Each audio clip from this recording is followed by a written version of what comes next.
Good morning. I want to welcome everyone this morning to the Alachua Church of Christ. If you're visiting with us this morning, you are our honored guest, and we invite you back at every opportunity.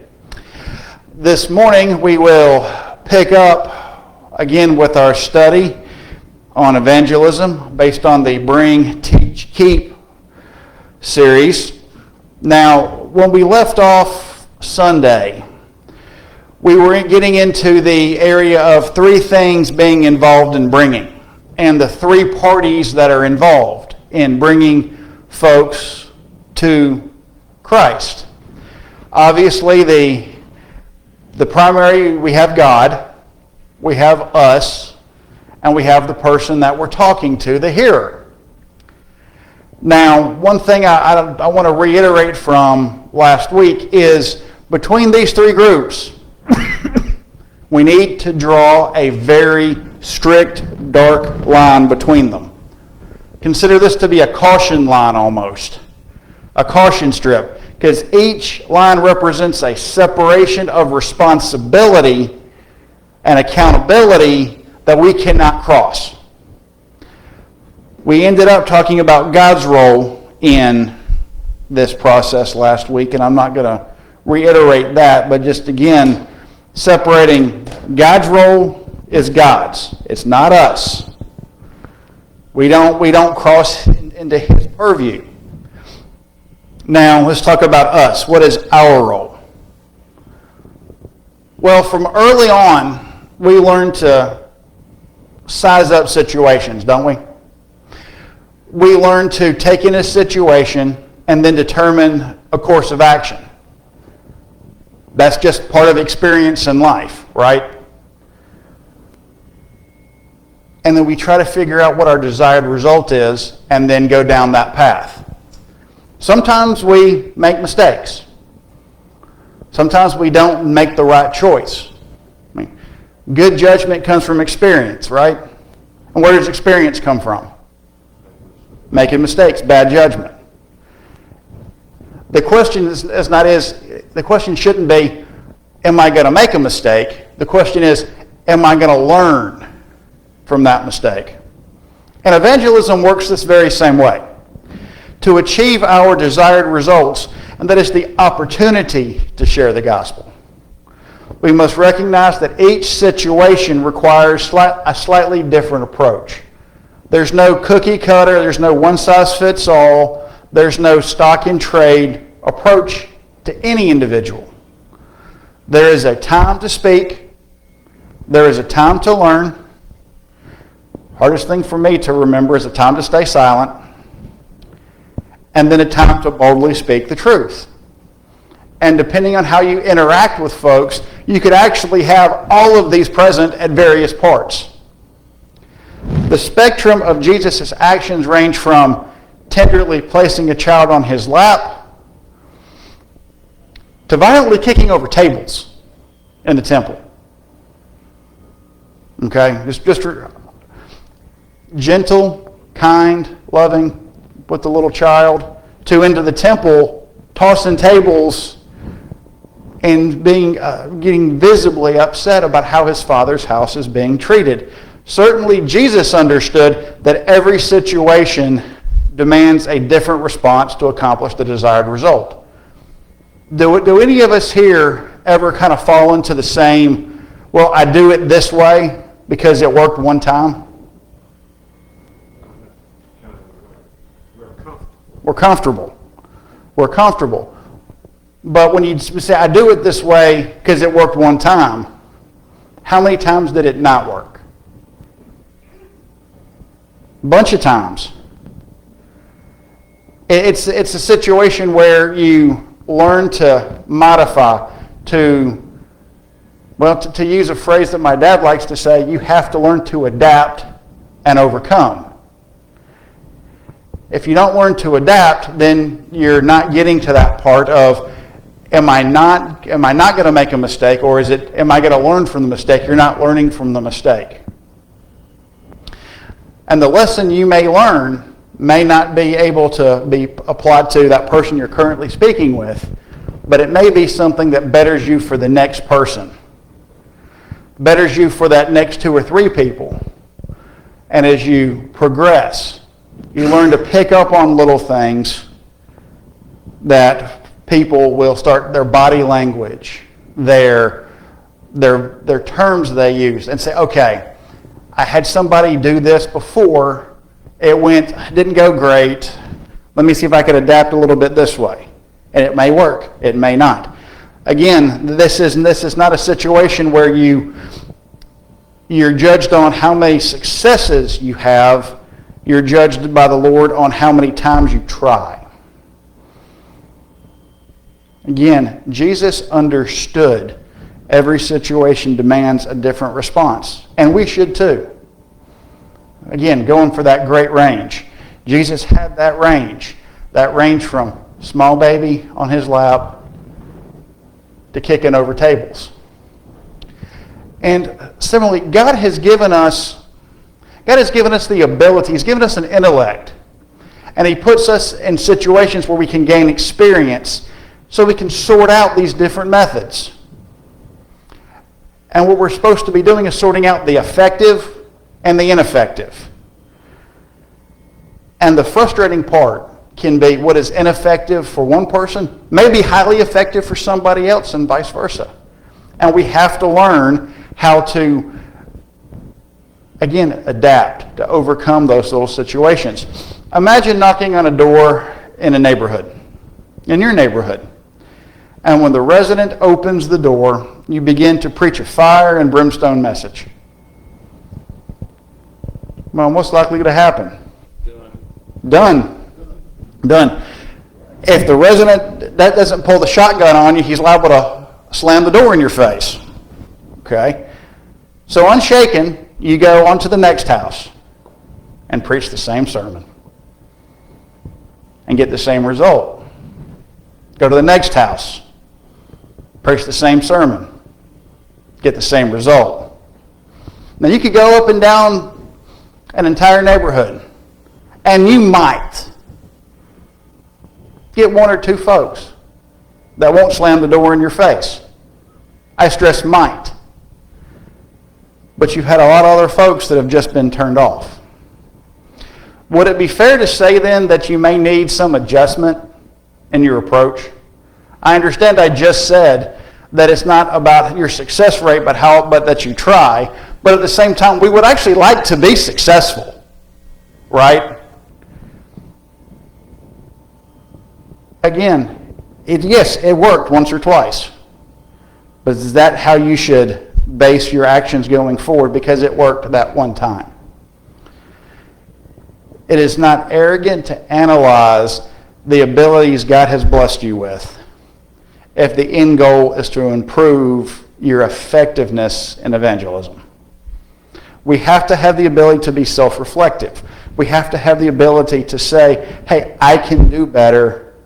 And then we have to have the desire to want to do better, and then the desire to want to learn how to do better.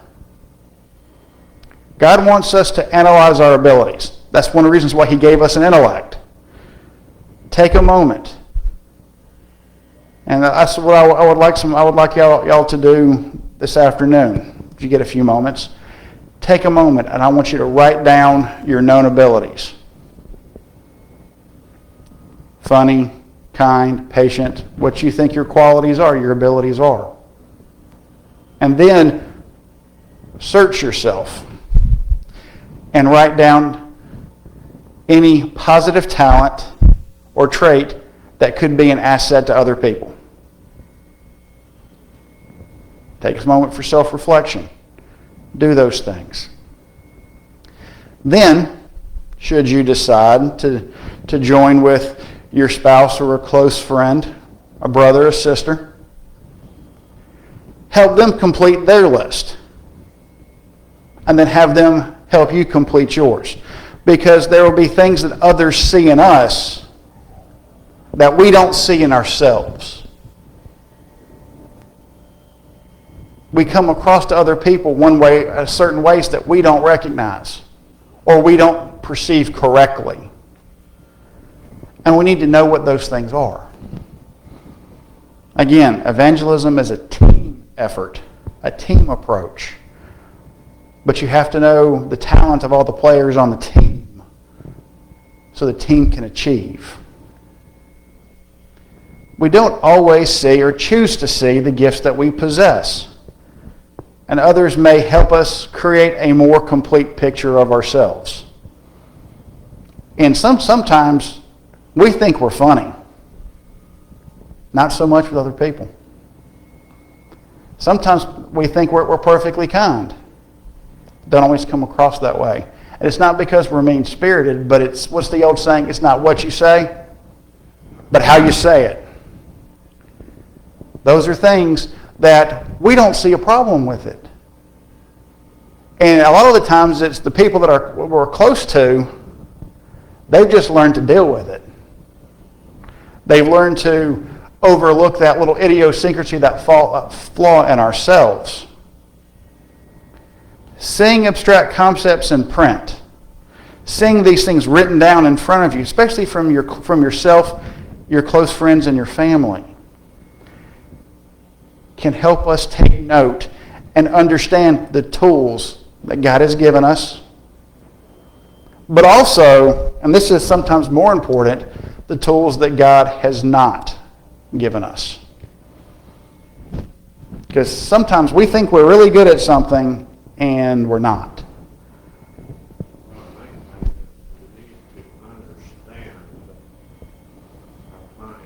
Yes. Especially if you're in the business world and you're, say, the boss, you don't treat all your employees, say, the same way, in that there's some that you can ask to do something, and oh yeah, and they just go on about their business and don't ever get it done. And then you've got those that you ask to do it, and they do it. But the ones that you ask and don't do it, you find out you have to tell them to do it. Right. So you've got to understand and get to know the people that you're talking to. You know, when you say, don't go in and start preaching hellfire and brimstone. Unless it's somebody that you've already got to this certain point. It goes that way, but not right away. And you know, what Brother Bill is saying is extremely important, because we have to recognize the folks we're interacting with. As Bill said, some folks we can ask to do something. Would you please do X, Y, or Z? And they'll do it. Some folks, we don't even have to ask. They see something and they'll do it. Those folks that are self-motivating, those people that are actively seeking the truth in this situation. And there are some folks that are willing, but they're not that adventurous. They don't want to step out on that ledge. They have to be told. And once told, they're willing, but they're so afraid of making a mistake, they're so afraid of messing something up, that they don't want to put themselves out there just yet. Brother Dick? The other thing is you need to know where they are in their journey. Mm-hmm. You have somebody who is very knowledgeable about the scriptures. You just have to take them to the right scriptures. Yep. You have somebody who believes in God, but not necessarily that the Bible is His Word. You have to get into, showing that the Bible is Mm-hmm. His Word. But you get somebody that doesn't even believe in God. Now you're back to Christian evidence. Yep. Before you can open the Bible and start showing passages, you have to get him from wherever he is to where he was willing to accept what the Bible says. Yep. Sometimes you got to see what the fundamentals are. Are you polishing, or are you teaching them, and the old John Wooden reference, you're teaching them to tie their shoes? We have to keep in mind, though, that this list and this process, it's a start only. In Ephesians 3:20, Paul wrote that God can do exceedingly abundantly above all that we ask or think, according to the power that works in us. Those gifts that we're given, God works through those gifts, and things can be done very, very powerfully if we just channel those gifts for the proper purpose.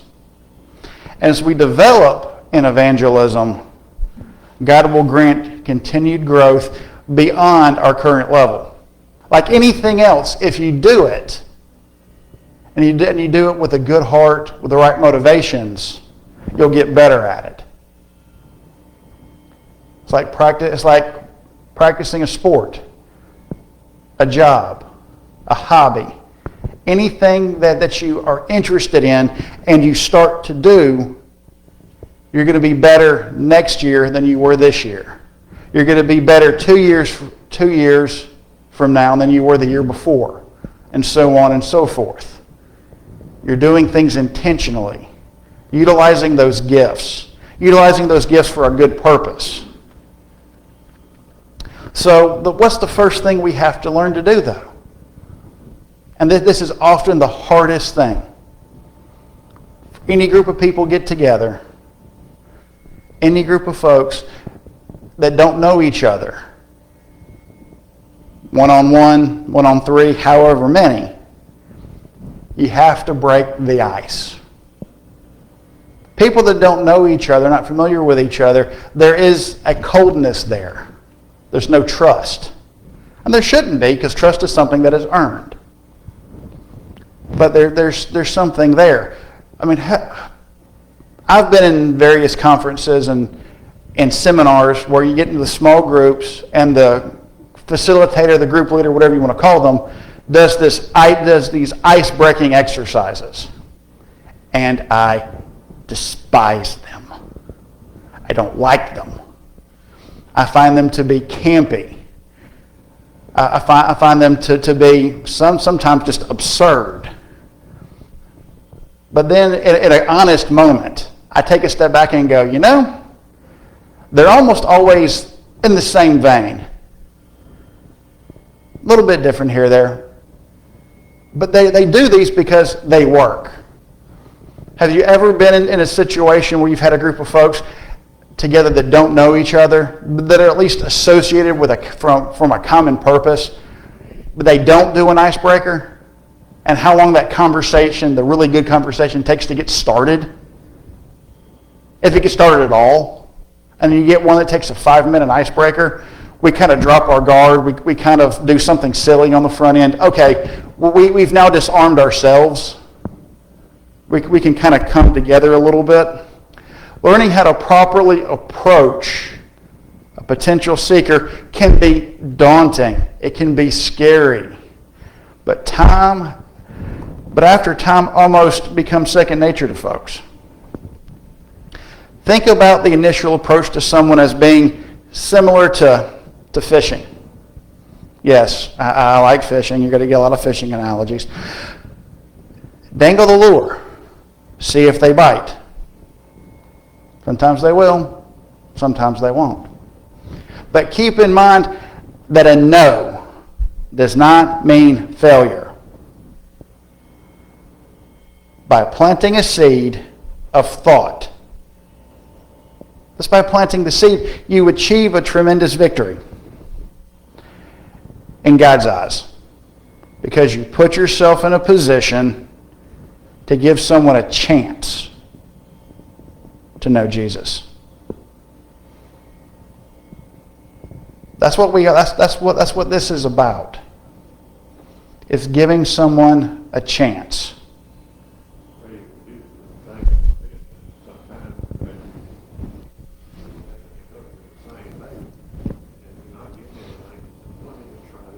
Yep. Yep. Nope. Sometimes you're out there and you're throwing that spinnerbait out there and you're not getting anything. You change up to the deep water crankbait. Next thing you know, that pole's bent over. You just don't know. You just don't know. But also remember that sometimes no means not now. Respect the no. Don't try to push past the no. But understand that no may not mean no for all time. It may just mean not now. Plant the seed. See if it germinates. See if it starts getting some roots. It happens enough to not be a surprise that a person will come back sometimes weeks or months, maybe even years, to see if you're still involved in a church. You've talked to them, and then they come back weeks, months, years later. This is their way of saying, I am now seeking. And I remember your example. I remember you approached me, I told you no, and you respected me. And you didn't try to push anything on me. But now I'm in a place where I really want to know the truth. And that person comes to you. Congratulations. That seed took a while to germinate, but it's a start. Sometimes it takes folks a while to count the cost. We have to be patient. Again, we live in an instantaneous, give it to me now world. We have to learn to be patient. People take their time. And people are going to want to count the cost. Give them the respect to do that. And we must remember that God grants the increase. And continue to press forward even when it seems that our efforts have been in vain. What is it? They don't receive us, we knock the dust off our feet and move on. Sometimes we have to do that. And sometimes it hurts. I was talking to someone not that long ago. This person was trying very hard to deliver the gospel to someone else. And was hopeful, was excited. Felt like they were making a big difference. The person even came to church, heard messages, was interested in learning, and then the conversation just went cold. The person was sad, upset, wanting to know what they could have done differently. You just tell them, you did what you could do. You planted the seed. As long as the person draws breath, there's a chance. I think I heard that from you, Brother Dick. I'm going to use that going forward. But as long as the person draws breath, there's a chance. And they may remember that Christian conversation years later and be like, that person tried. I'm going to go back and see because I'm curious again. You plant the seed, somebody else comes along and presents it in just A little different way. Mm-hmm. And they say, oh, okay, I would want to. Yep. You never know. Yep. I mean, what did Paul... I love this verse. I love this quote. Paul said, I planted, Apollos watered, God grants the increase. This is a team effort. It's not about me. It's not about any individual. This is about us as a community. This is about us as a family. We can't do it by ourselves. God grants the increase. So we break that ice. But then we have to also figure out how to determine if someone is seeking. How to determine if someone is seeking the truth. Anyone bringing must be comfortable with the ability to gauge someone's interest. Kind of hard to have a conversation with somebody who's got zero interest in the topic. All you're doing is talking. Doubtful that person's hearing you, but I doubt they're listening to you. I can remember my dad saying, boy, I know you hear me, but I need you to listen. If it's possible to offer too little, and it's possible to overwhelm and push people away, a little bit of gentleness, a little bit of kindness, and a little bit of courage still goes a long way. Still goes a long way. And as we endeavor to find these folks that are seeking the truth, we try to connect with these folks. Try to connect with them on a practical level. If you have somebody that doesn't know a thing about fishing, don't give them fishing analogies. If you have somebody that's really bad at golf, don't give golf analogies. If you have somebody that's a really good artist, practical level, something they're going to connect with. This goes back to what Bill was saying earlier. We have to know these folks. We have to know these folks.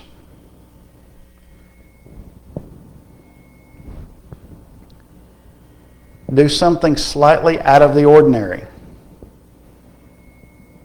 Not off the wall, not totally crazy, but something a little bit out of the ordinary. Because that way the people will remember. This is the best thing I can come up with. And if you as another analogy, please let me know. But we're sitting there, and this is probably before the streaming was so heavy, and you could skip commercials. But we often remember the commercials that are the weirdest, right? They stick in our minds, the ones that are out of the ordinary. Congratulations, they've just accomplished their purpose. They've got you to remember them. I'm not saying do anything, again, I'm not saying do anything completely off the wall. Just something a little bit out of the ordinary. Stefan? I feel like Christian behaviors in this society are out of the ordinary, right? So I've had a lot of people that I work with come up to me and say, man, like I had a divisional president come up to me once and she said, man, you've been at this company for 2 years and you haven't taken a drink, you must be an angel. I'm like, no, that's not true, right? That's not something I choose to do, right? But I think if you just, your life is also out of the ordinary. Yep. That's a good point. Because whether or not we realize it, people are paying attention. People are paying attention. Brother Dick? Similar situation, I was an area manager, and our regional manager had a meeting at his house. Now, I spent very little time with this man, but he knew me well enough. Whenever he was getting the land in the stores for the meeting, he called to ask what I wanted to drink, because he knew I wouldn't be drinking what the rest of them were. And this man had a very foul mouth. He didn't, when he was in, my area, and I was with him, but you got an all-day meeting going on. And every now and then, it's just his habit. Mm-hmm. Something would slip out, and his eyes would go immediately to me, and he'd apologize. But I was the only one in the room that got that treatment. Yep. But he knew as soon as it came out of his mouth, and so there were not very many of them that day because he was aware. He cleaned up his act quite a bit, but he still slipped now and then. And first thing he did was right at me. Apologized. And here's Stephen and Brother Dick, both of you bring up good points. If we are living as best as we can according to godly principles, we're going to be out of the ordinary for the world, right? People are going to realize there's something a little bit different. Just a little bit different. And sometimes they want to know why. And that's an opportunity. That's an icebreaker in some ways. They've approached you. They want to know why. Why don't you drink? Why is your language cleaner than the average bear, so to speak. So we're, you got to remember that we teach all the time. Teachers all the time. I mean, not verbally. No. And of course, you can be verbally teaching and not practicing.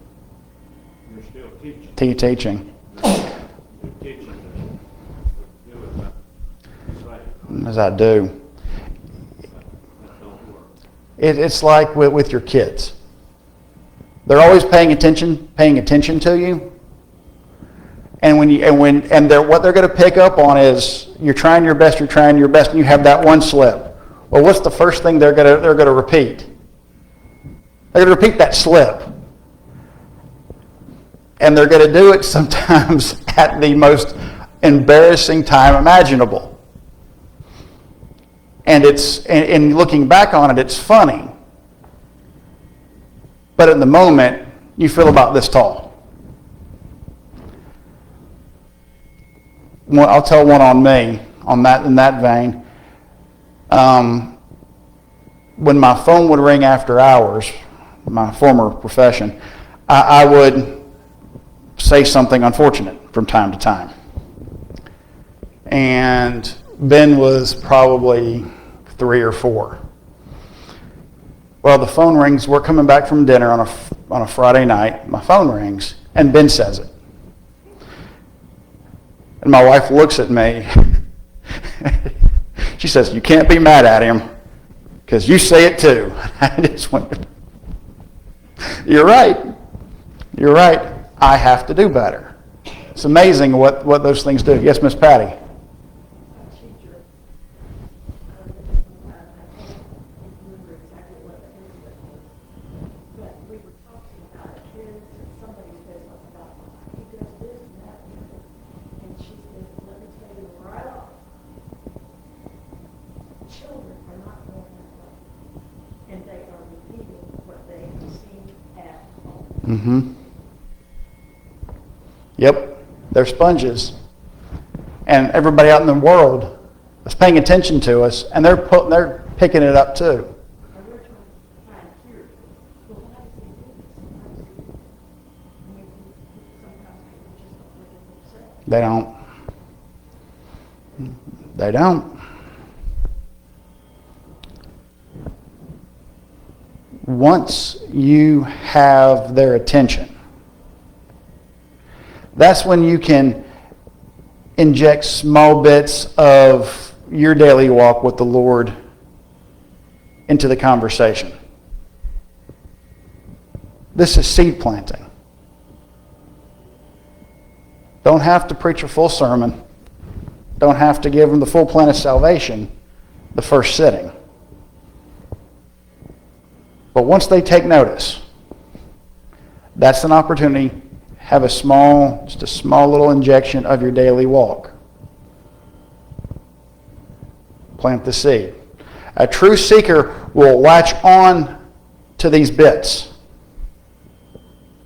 And if that person shows no interest or changes the subject, then you know they're not currently seeking.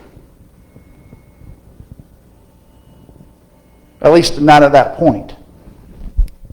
Just kindly go your way, knowing that your gracious speech, that your respectful conversation, and your faithful example have at least planted a seed that may bloom later. Brother Dick? And it may be that they will get curious later. Mm-hmm. If they know this about you, you may be the one that they Come to. Their questions. Yep. You may not have to approach them again. They may come to you out of curiosity or need. Yep. And I mean, we've all done something, started something, maybe even planted something that the seed didn't come up as quickly as we expected or hoped for. But then you turn around one day and there's something coming out of the ground. Again, patience. Patience is key. There's not going to be any instant gratification in evangelism.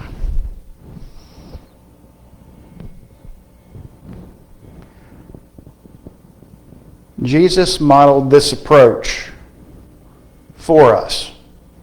Consider the account we have in John chapter 4. Samaritan woman at the well, right? Jesus began his approach with a practical request by simply asking the woman for water. I mean, Jesus could have drawn the water himself, right? But he knew that would not impact the woman there. Being Jewish, there was the mere fact that he had conversed, that he had a conversation with a Samaritan woman, was extremely outside the ordinary, was extraordinary. Once he secured this person's attention, this woman's attention, Jesus then guided the conversation to her own salvation. Practical question, a practical approach, doing something a bit out of the ordinary, interjecting salvation for this woman. This woman was so moved that she immediately ran home to tell the townspeople about this interaction.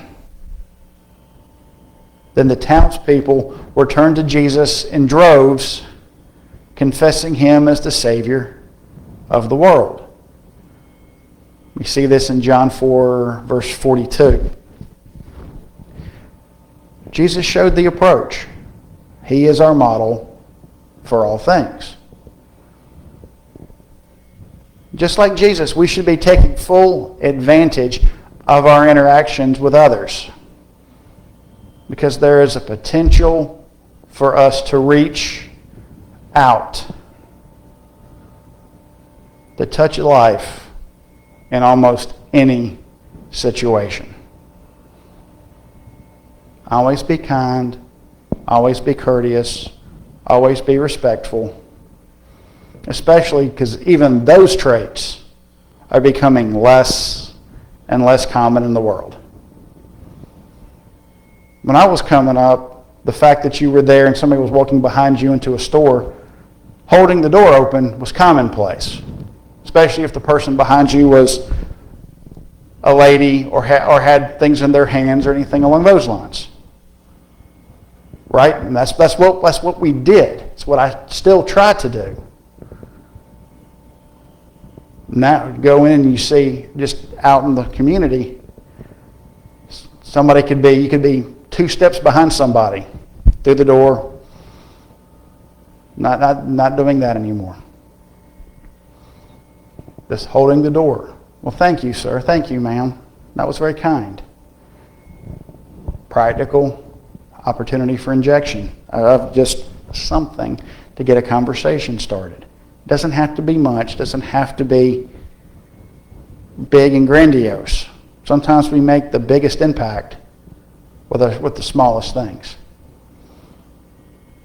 And this is going to be one of the hardest things for some folks too. We have a conversation. We respond.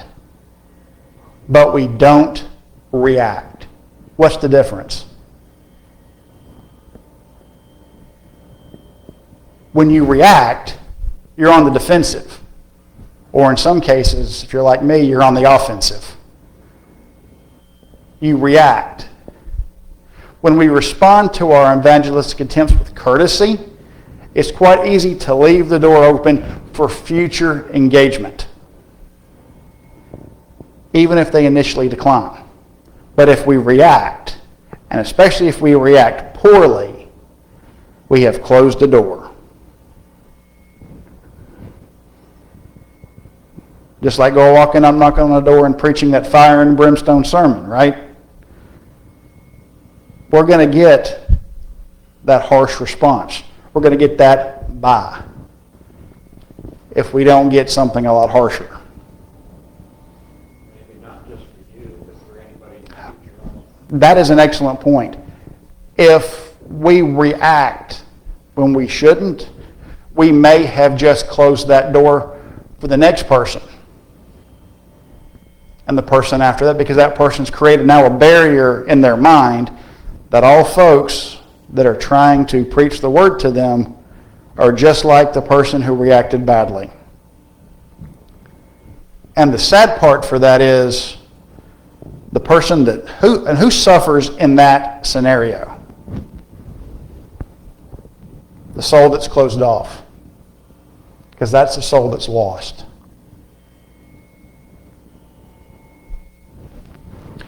Think about how we respond to someone who politely turns down an invitation. It would be appropriate to say, the offer is always open should you change your mind. Unfortunately, our attempts are not always received so amiably. Suppose instead that person had just responded harshly, shouting, "You Bible thumpers walk around like you're perfect. I hate it when you people try to cram the Bible down my throat." Okay. With a lot of us, the fight would be on at that point, right? Our dander's up. In situations like this, though, it is much harder to respond in a Christ-like manner. Our human instincts cause us to perceive confrontation as danger and react in defense. Resist the urge to fight back. Resist it. Respond with grace. Respond with empathy. I don't blame you for hating it. I do too. You know, I have a friend who has a good perspective of the Bible that really helped me understand it all better. I just thought you might be interested. Leave them remembering how kindly you treated them after being verbally assailed. Again, Sometimes, when you get that kind of response, it's to change the subject. yep, Maybe he's got a fine garden out there, and he says, "Oh, I see you got a nice garden out there. How do you do this?" When you get his mind off of your won't cram the Bible down his throat to give him a chance to give you some pointers in the garden. yep, And you work up a conversation and a relation there. yep. You don't just, well, we say sometimes that it used to be said, if you don't belong to the Church of Christ, you're going to hell. That's like a fire and brimstone. You think, close the door. Just close the door. That's true. I mean, some people will be offended, and this is so true in today's society. Some people will be offended no matter how we approach them.